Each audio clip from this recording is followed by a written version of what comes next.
Alors moi, mon bilan, il n'est pas encore une fois politique, mais je suis frappé par la violence ambiante dans notre société. C'est vrai au Parlement d'une manière Pas que. invraisemblable, mais c'est vrai dans la société en général. On voit bien que sur un certain nombre de sujets de dissentiment éthique ou de dissentiment politique, immédiatement la parole est outrancière et parfois les manifestations dérivent dans la violence.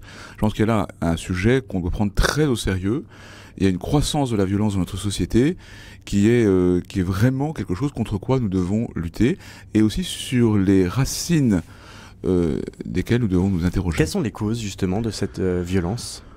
Alors, moi, il me semble qu'il y a d'une part, je dirais des lieux communs, la manière dont les réseaux sociaux hystérisent tout, la capacité, la facilité à brandir des anathèmes, et puis peut-être aussi un défaut de place donnée à la réflexion, de confiance dans le dialogue intellectuel, le dialogue des idées, et puis peut-être aussi, moi je le crois quand même, des transgressions successives dans notre rapport à la dignité de la personne humaine finissent par faire subrepticement que plus personne ne respecte plus personne.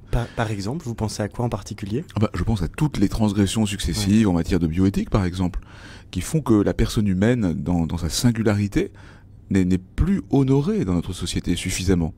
Et donc ça induit, et moi ça fait des années que je le dis, que je l'écris, que de manière latente, les atteintes portées à la dignité de la personne humaine fabriquent de la violence qui ne manquera pas de s'exprimer, c'est ce qu'on voit en ce moment. Les auditeurs ne voient pas forcément un lien direct entre les crises liées à la dignité et la violence. Quel lien vous faites ? Alors il n'y a pas de lien direct précisément, mais je pense qu'il y a un lien profond. À force de relativiser la dignité de la personne humaine, eh bien on affaiblit la capacité de tous à respecter la dignité de chacun. Exactement. Et le respect, le manque de respect plutôt, on le voit notamment au Parlement avec des invectives. Les débats ont été extrêmement violents. Est-ce que là aussi, le symbole donné par le Parlement envoie un mauvais signal au peuple ? Alors je le crois. Ça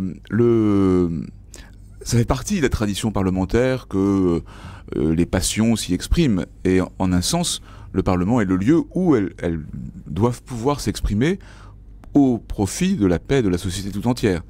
Mais ça fait déjà pas mal d'années, avant même cette législature, que je trouve que les débats se durcissent excessivement, ou par exemple dans les questions au gouvernement, qui sont un spectacle assez pitoyable, il n'y a pas d'autre mode d'expression que les invectives réciproques.